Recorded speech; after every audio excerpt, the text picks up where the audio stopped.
So, I've had a good flight. I missed the whole night. I can never really sleep on an airplane. Too much noise. And what I always find quite nerve-wracking is checking your baggage, because it might get lost. But there it is. And now I'm going to find Mommy.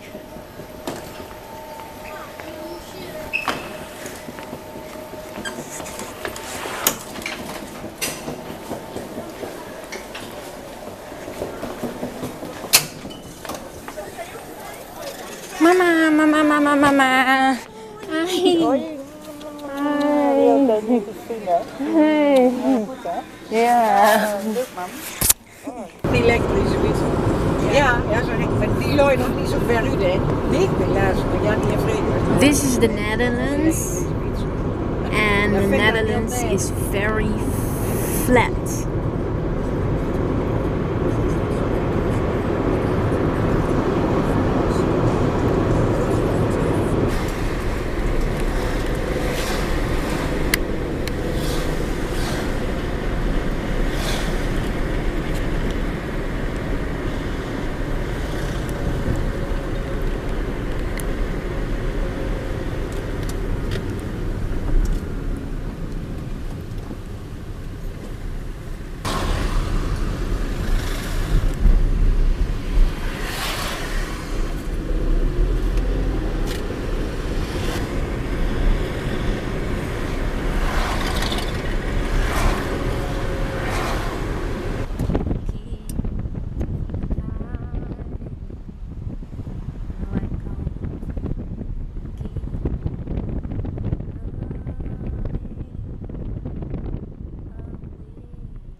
This house here at the corner, this is the house where I lived from when I was about 3 until I was about 9 years old. First we lived here with my dad when my mom and dad were still together. My dad moved out when we were 7.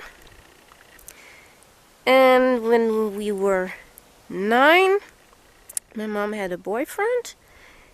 And they wanted to live together, so we moved to the center of the city where it was all a bit bigger, a bigger house. I always had a lot of fun. Here was a nice neighborhood, a lot of kids, a lot of other kids, and I played a lot with my twin brother Jeroen here.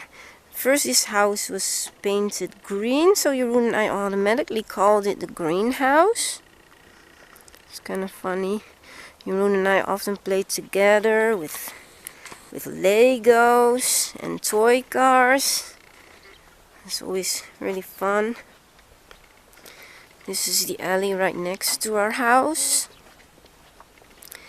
And behind here was our garden. This was our shed where we put our bikes. And then on this side we had the door to the alley. And often I biked here, and I took my bike out of the garden that way, and then I biked this way, and I biked that way. And once my neighbor, he came on his bike, he came biking this way, and I was coming from there. Around the corner, we didn't see each other, so we biked into each other, which was quite funny. Well, I didn't think it was funny then, because it really startled me, because often I was a bit in my own headspace, and So it really startled me, and I wasn't in pain or anything, but I started to cry anyway because it startled me so much. And then the neighbor said, wow, it didn't go that hard, right? And you're not in pain, right? Couldn't really explain how much it startled me. I was also a bit ashamed that I started crying, obviously. So, yeah, it was quite a fun time here. And I had always playing outside with my brother a lot. I found it more difficult when there were other kids playing with us because I never really understood their games and I never really knew what to say or what to do. I just always did what Jeroen did. I did exactly what he did. And it made me nervous when there were other kids who wanted to play with us, because it was just so unpredictable. They wanted to probably play games that I didn't understand and things like that. So I just wanted to stay alone with my brother, to play alone with him. So now I'm gonna walk to my elementary school. This is how I walked to school. My elementary school. It's only about a 5-minute walk, but my mom told me that it always took me about half an hour because I was distracted by all kinds of things on the way home, like little flowers or bugs or anything. So we'll just walk to my elementary school and I'll show it to you.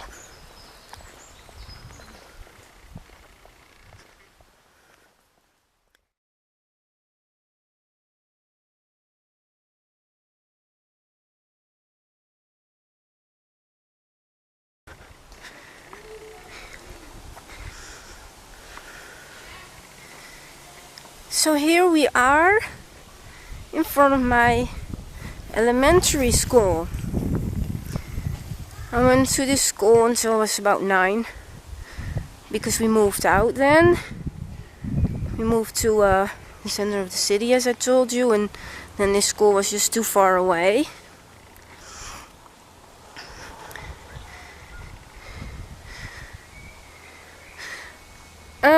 Over here, with playing with the other kids, I found it always very difficult. Like I said, I never knew what to say or what to do.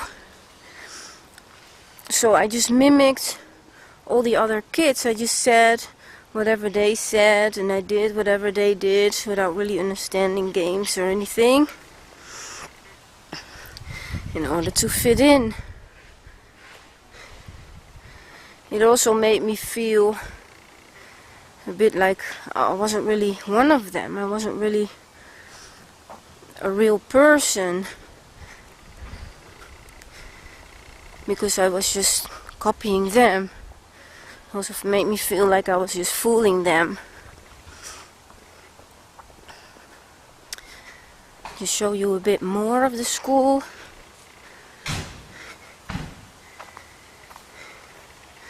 We had one teacher in the 1st and 2nd grade, and she really wasn't nice at all. She was always extremely strict, and she wouldn't even let you go to the toilet when you had to. She would just let you wet your pants. I came home with a wet pants on a regular basis because of that. This wasn't the only building of the school. There were a lot of other buildings. They called them emergency buildings. They were just like really small kind of buildings. It's a pity because they're not there anymore. There's a whole neighborhood. It was on that side. It was those tiny buildings. They were really small buildings with only 1 or 2 classrooms in them. Because I spent most of the years in those buildings. So this is where I went as a little kid, and when I was 9 I went to a different elementary school, which I will show you as well. This is my second elementary school. Even though Jeroen and I were twins, we were not in the same class. I was a class lower than him because in my first elementary school I had to take the second class all over again because I wasn't doing so well. So when we started here, I had to start in the 3rd grade and my brother Jeroen in the 4th grade. At first I didn't really fit in at all. I was a bit of an outsider. But later in the 5th and the 6th grade I started to fit in more. And so that was a lot nicer then. Even though I was still mimicking all the other kids. But they didn't really notice that I was mimicking them.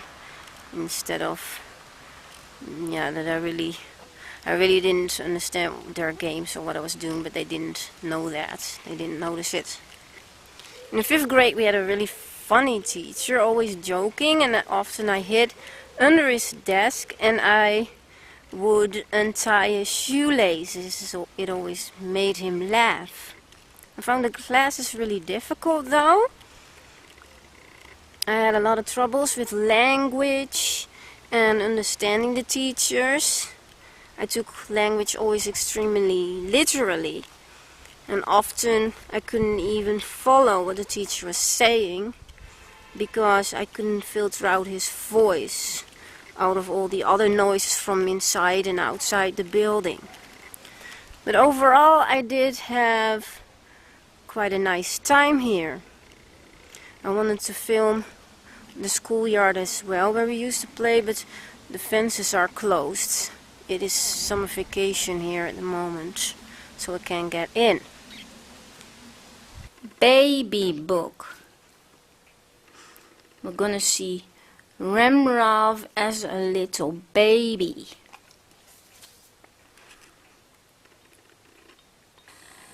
It's a very cute little baby.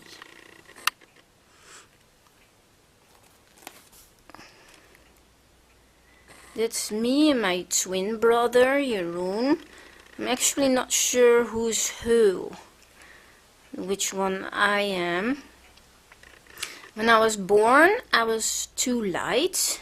My weight was a lot too low. My weight was 4 pounds. And I had to spend about 6 weeks in the incubator. And my boyfriend, Edward, always calls me Babo. And when we talk about the incubator, he always calls me an incubabo, which is quite funny and cute, I think. This is my dad. We're a bit older here, about 2 years old, and he's holding us up like this. It's quite funny. Look at our hair. It's quite crazy.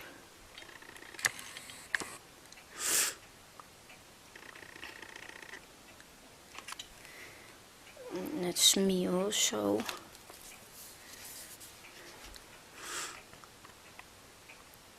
It's us with a friend in our neighborhood. As you can see, Jeroen and I both had really white hair. It was so blonde that it was practically white. This is me in elementary school. This is our class. This is me. And that is Jeroen. And 2 cute little kids.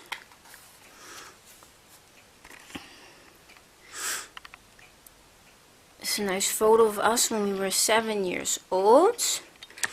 We were actually in a newspaper when we were 7 years old because there was a journalist who did some research about how many kids there were born on July 7th, 1977 in Apeldoorn, and it turned out that 7 kids were born on that day. So 7 kids on July 7th, 1977, which was quite cool. So we ended up in a newspaper.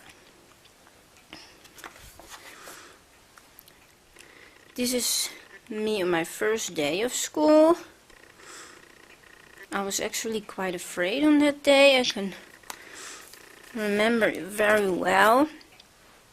Also a few photos of us.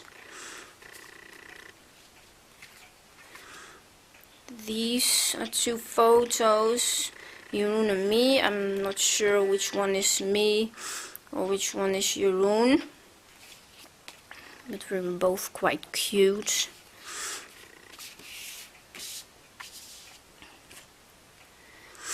Here we were sick, and we were always sick at the same time, always together. And I'm the one lying on the couch there. I was really sick, feeling miserable there. I really like this photo of us together. I think we're about 5 years old maybe here. Really cute. I'm that one. Here we're a bit older again, sitting on the beach together with our blonde hair, like that, enjoying the sand. This is a nice photo of me sitting in my mom's lap. I was about 9 years old here. I really like this photo. I like the way I look here. And another photo, Jeroen is sitting right behind me there in the blue shirt, and I'm sitting in the background and a bit staring into space. I was always a bit in my own space, in my own head space, in my own zone, staring into space. And I can really remember this day, and I really didn't like it that that baby was touching me.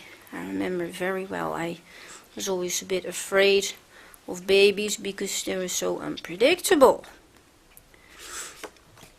So that was a few photos of me. So this is where we moved when I was 9 years old, to live together with my mom's boyfriend and his sons, with the 6 of us. That's where we moved in. It's quite a big place. There are 2 floors. It went round like this, around the corner, like this. Really big balcony on the 2nd floor of our place. Across from us over there was a really beautiful building. It was a beautiful bakery. Really old and beautiful, but they tore it down, and this is what they built instead. It's such a shame. So we lived there here only about 2 years, and then we moved to where my mom lives now. I'm standing here right in front of my middle school, where I went from when I was 12 years old until I was about 16 years old. I had a very difficult time here. I was bullied a lot, every single day, by classmates, but also by a lot of other students who were not in my class. There was a lot of verbal bullying, but also physical bullying, hitting, spitting, kicking, punching, things like that.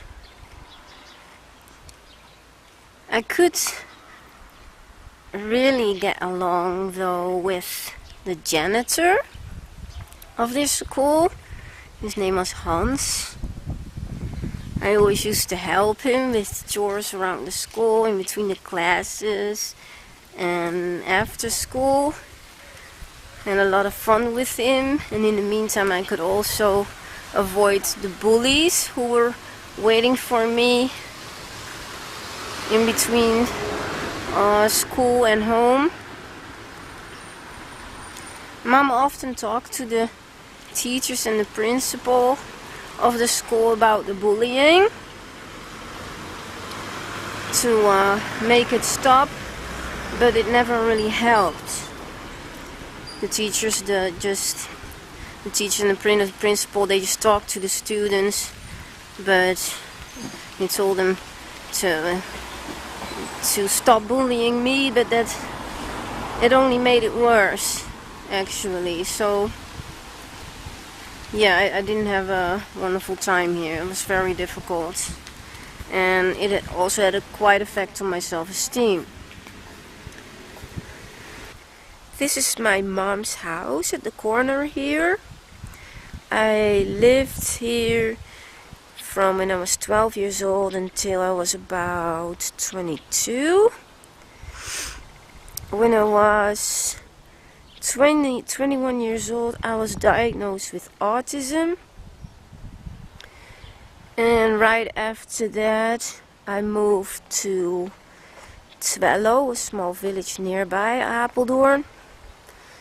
There was an institute, and I moved there because people said you could learn there a lot of things living there about living and social skills and things like that. Lived there for 5 years, but I really hated it. So I moved back to Apeldoorn when I was about 27. I lived there for 5 years.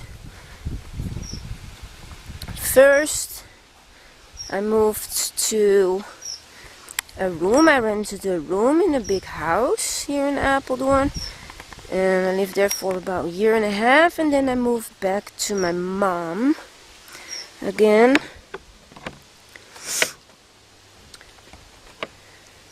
This is my mom's garden. It's quite big. Looks really nice. A lot of flowers and bushes. The houses at the corner here are a bit bigger than the houses in the middle. They're you can rent them when you live with a bigger family. We had a bigger family because we lived with the 6 of us. Still with my stepdad and his sons. And sometimes in the weekend we lived there with 9 people because my stepdad had 5 kids in total. So it's quite a big house.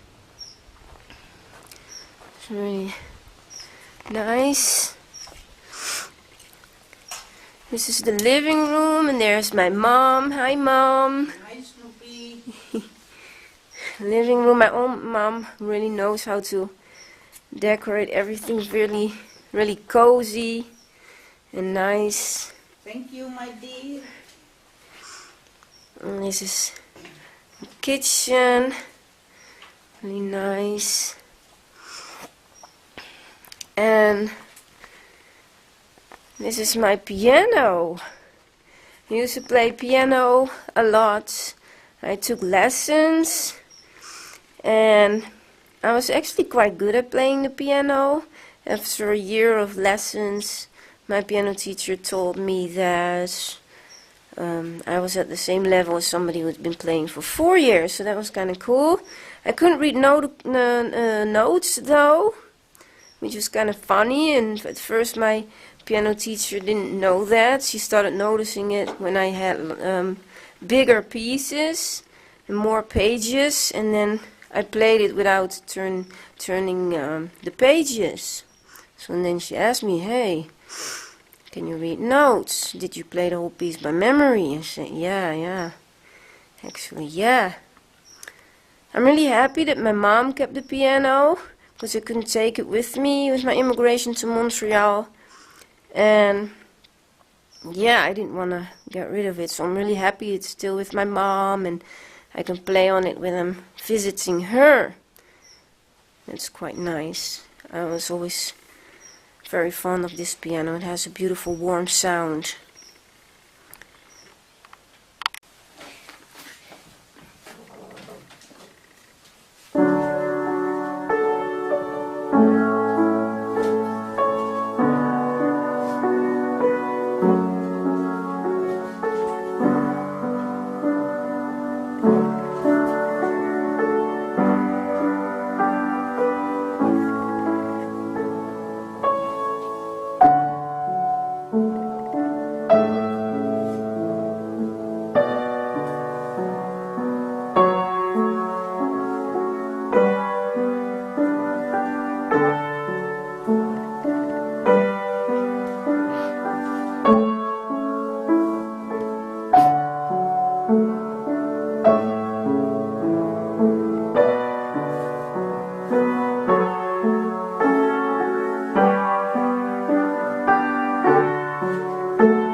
We're gonna be visiting my twin brother and his wife Willeke. Last year they got married. I was there too. I was visiting my mom in the Netherlands then as well. And they have a cafe here also in Schiedam. Looking forward to see them again. So this is the cafe of my twin brother and his wife Willeke. And there is my twin brother, Jeroen. Hello. Hi, Jeroen. How are you? Fine. Oh, great. Awesome. and this is my twin brother's wife, Willeke. Hi, Willeke. Hi. And this is Benny. Hey, Benny. Ga zitten. Hey. Ja.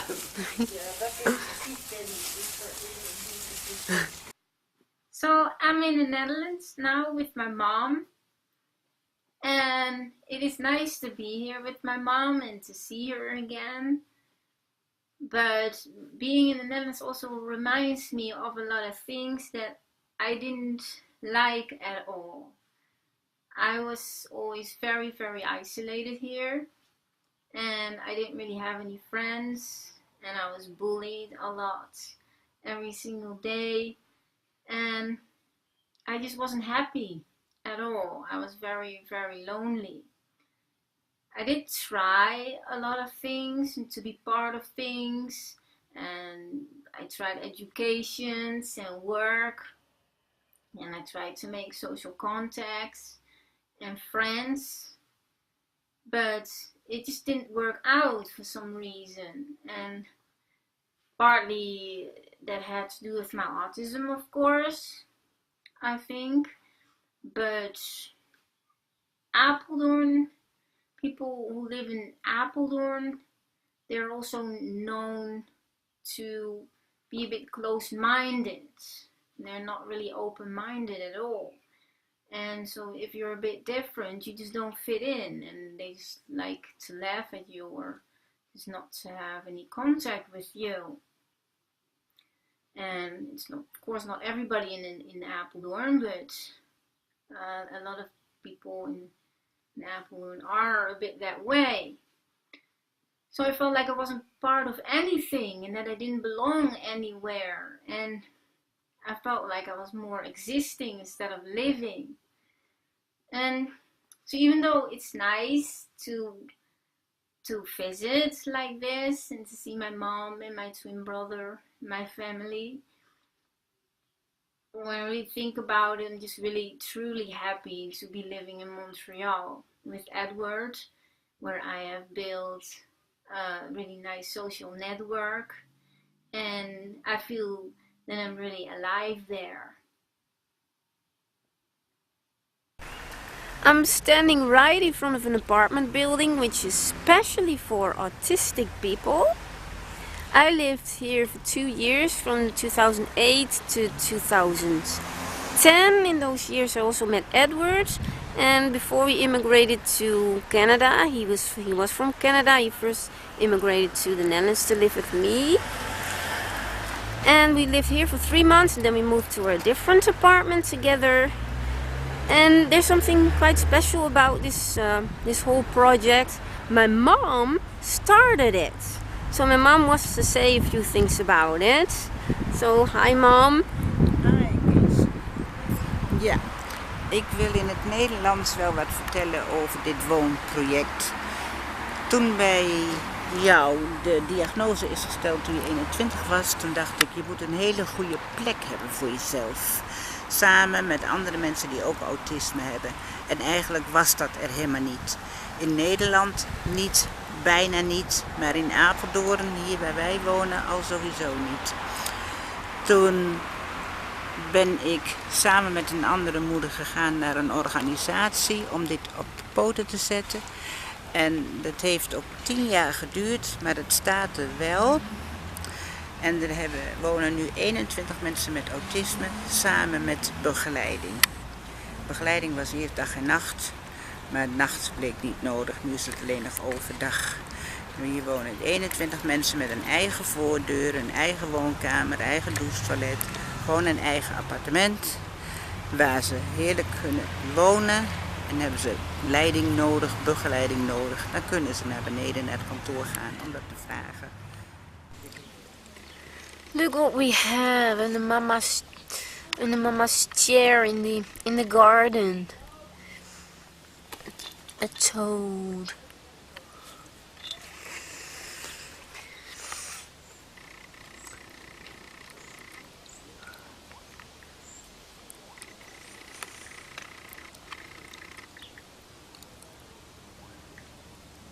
Toad. Hi.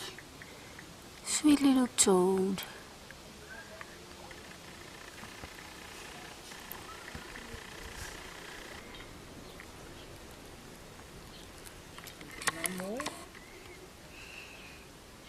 Ja.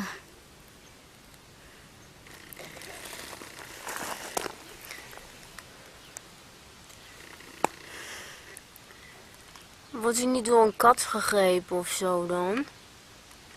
Dat zal wel zielig zijn. Mom?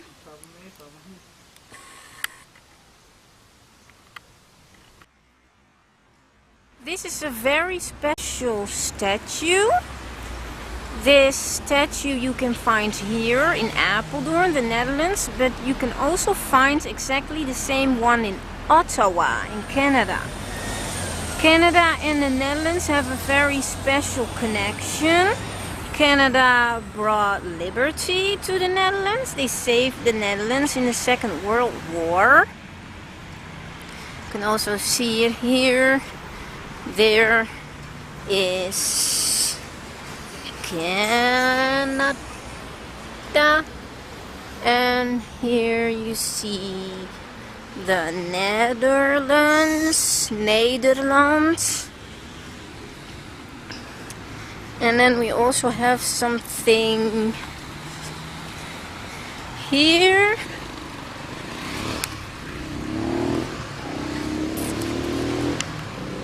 A whole text about it. The liberation of the Netherlands. Canada brought liberty and life to the Netherlands at the end of the Second World War. Between October 1944 and May 1945, where fierce fighting and heavy loss of life, the Canadian military opened the Scheldt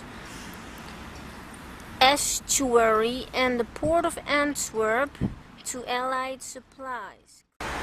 This monument is called the Naald, and you might have seen it on the news in 2009. On Queen's Day, something quite horrible happened here.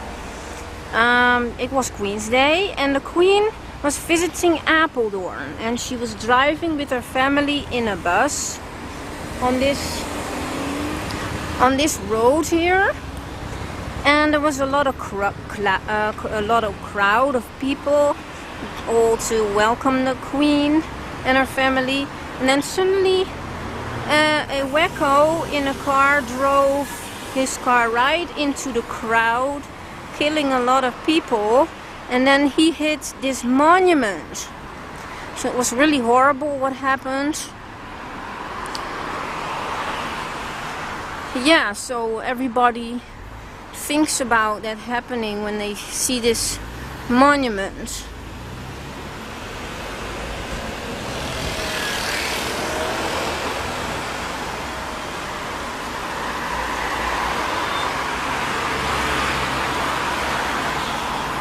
It's called the Naald, the needle, if I translate it literally.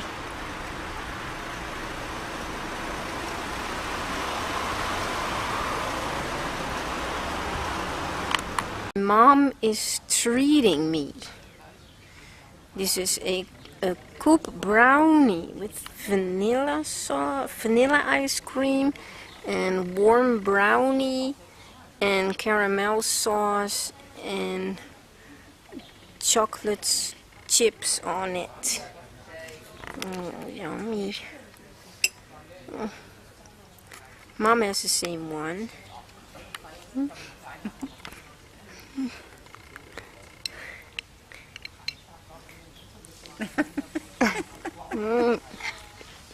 I'm feeding myself. Oh, yummy.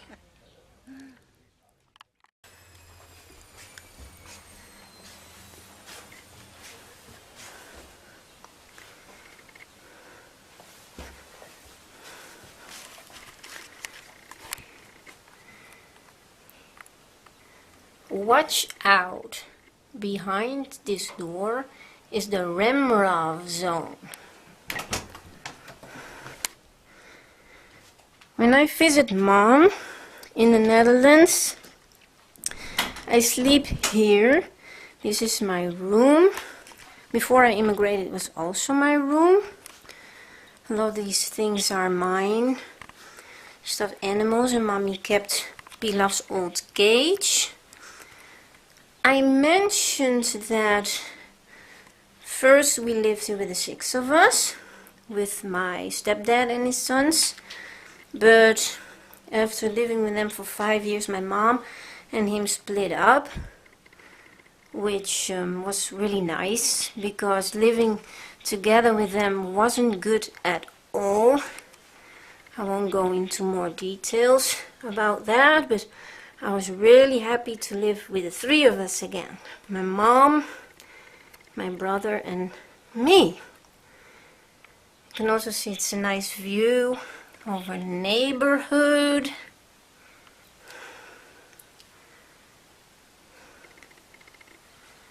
My suitcase.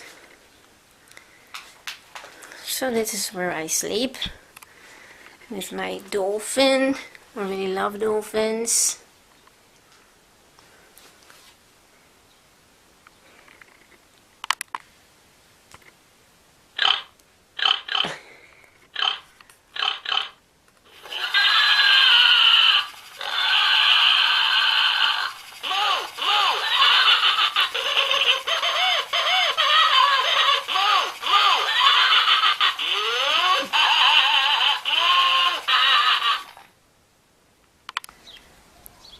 This was always my bike.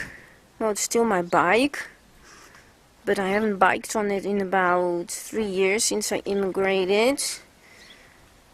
I already have it more than 15 years, and I think it's a really cool bike. If you have seen the movie It, they have a silver bullet in that movie. It's a silver bike, and it's the same as this one. But this one is called a basic bullet. And I just think it's a really cool and special bike. I was always very proud of it and really happy that my mom kept it here for me so that I can bike on it when I'm in the Netherlands.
Nee.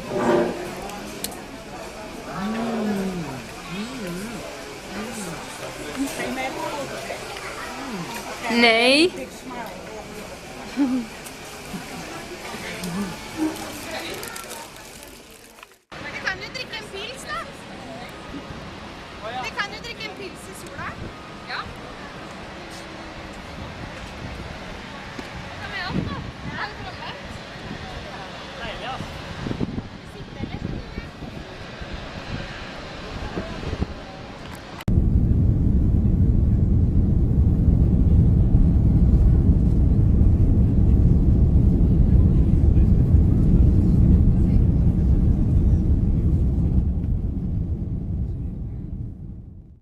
I'm gonna be someone, and I'm gonna give something. I'm taking it all. I'm taking it all. It's gonna be my life, so I'm gonna live each day and each night. It's taking it all. I'm taking it all. 'Cause I can't keep hiding. No, I can't keep hiding. No, I can't keep running away. So I'm gonna be stronger, and I'm gonna be better, man. And I'm gonna give everything just to bring me back again. I'm gonna be a braver soul than this. I'm gonna jump at all those many chances that I've missed. I'm gonna live my life beyond all these fears and forms of cowardice that keep leading me on. I'm gonna shine out like a beacon in the night. I'm gonna red my fingers around the stars tonight. 'Cause I'm taking it on. Yes, I'm taking it on. 'Cause I can't keep hiding. No, I can't keep hiding. No, I can't keep running away. So I'm gonna be stronger, and I'm gonna be better, man. And I'm gonna give everything just to bring me back again. So I'm gonna be stronger, and I'm gonna be understood, and I'm gonna give everything just to bring me back again. 'Cause I can't